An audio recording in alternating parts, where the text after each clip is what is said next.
Welcome to Paadam Padikalam. Today for 7th standard, term 1, unit 1, English supplementary on Monday morning from The Adventures of Tom Sawyer by Mark Twain. I'm just going to read. You all open your book, follow while I'm reading. Monday morning found Tom Sawyer miserable. Monday morning always found him so because it began another week's slow suffering in school. He generally began that day with wishing he had no holiday in between. It made the going into prison again so much worse. Tom lay thinking. Presently it occurred to him that he wished he was sick. Then he could stay home from school.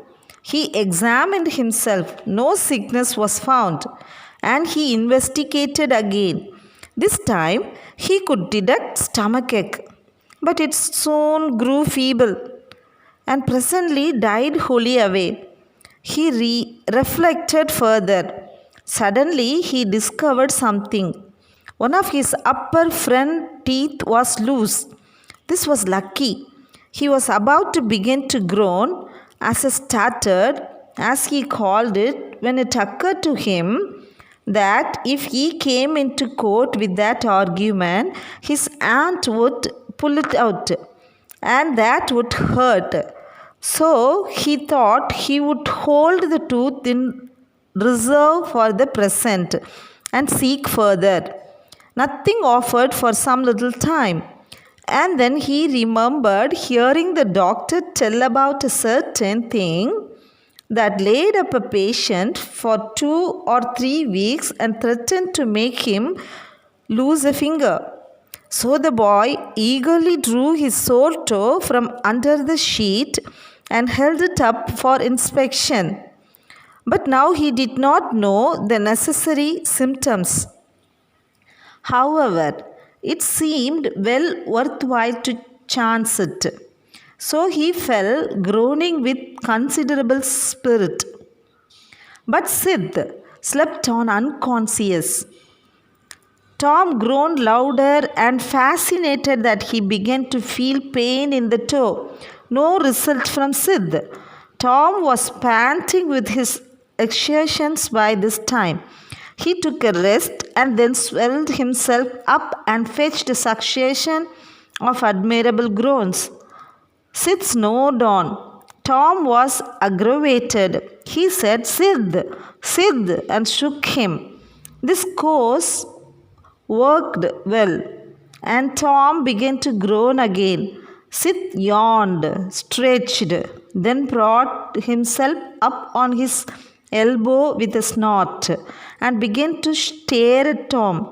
Tom went on groaning. Sid said, "Tom, say Tom." No response. "Here, Tom, what is the matter, Tom?" And he shook him and looked in his face anxiously. Tom moaned out, "Oh, don't Sid, don't shake me." "Why, what is the matter?" "Tom, I must call Auntie."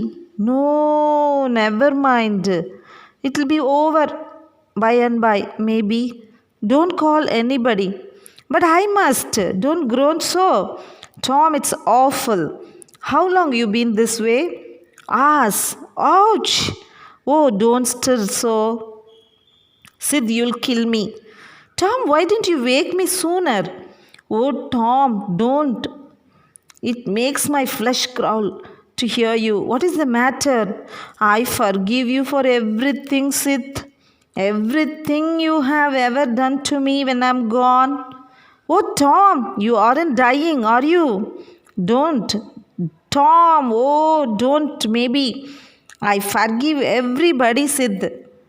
Tell him so. Sid, and Sid, you give my window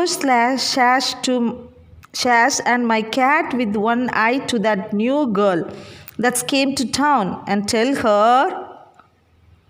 But Sid had snatched his clothes and gone. Tom was suffering in reality. Now his imagination was working well. and so his groans had gathered quite a genuine tone.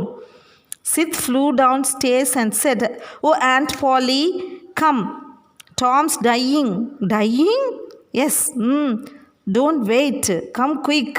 "Rubbish, I don't believe it." But she fled upstairs nevertheless with Sid and Mary at her heels, and her face grew white too, and her lip trembled when she reached the bedside and said, "You, Tom, Tom, what is the matter with you?" "Oh, Auntie, I am." "What is the matter with you? What is the matter with you, child?" "Oh, Auntie, my sore toes dying." The old lady sank down into a chair and laughed a little, then cried a little, then did both together. This made her feel better, and she said, "Tom, what a turn you did give me. Now you shut up that nonsense and climb out of this." The groan stopped and the pain vanished from the toe. The boy felt a little foolish, and he said, "Aunt Polly, it seemed dying, and it hurt so. I never minded my tooth at all." "Your tooth? Indeed, what is the matter with your tooth?" "One of them is loose, and it aches perfectly awful." There, now don't begin that groaning again. Open your mouth." "Well, your tooth is loose, but you are not going to die from that. Mary, get me a silk thread and a chunk of fire out of the kitchen." Tom said, "Oh, please, Auntie, don't pull it out. It won't hurt anymore. I wish I may never stir it if it does." "Please don't, Auntie. I don't want to stay home from school." "Oh, you don't you? So all this row was because you thought you would get to stay home from school and go fishing? Tom, I love you so, and you seem to try every way you can to break my old heart with your mischief." By this time, the dental instruments were ready. The old lady made one end of the silk thread fast to Tom's tooth with a loop and tied the other to the bedpost. Then she caught hold of the chunk of fire and suddenly pushed it almost into the boy's face. The tooth was hanging loosely by the bedpost now. "Open your book, read it again and again."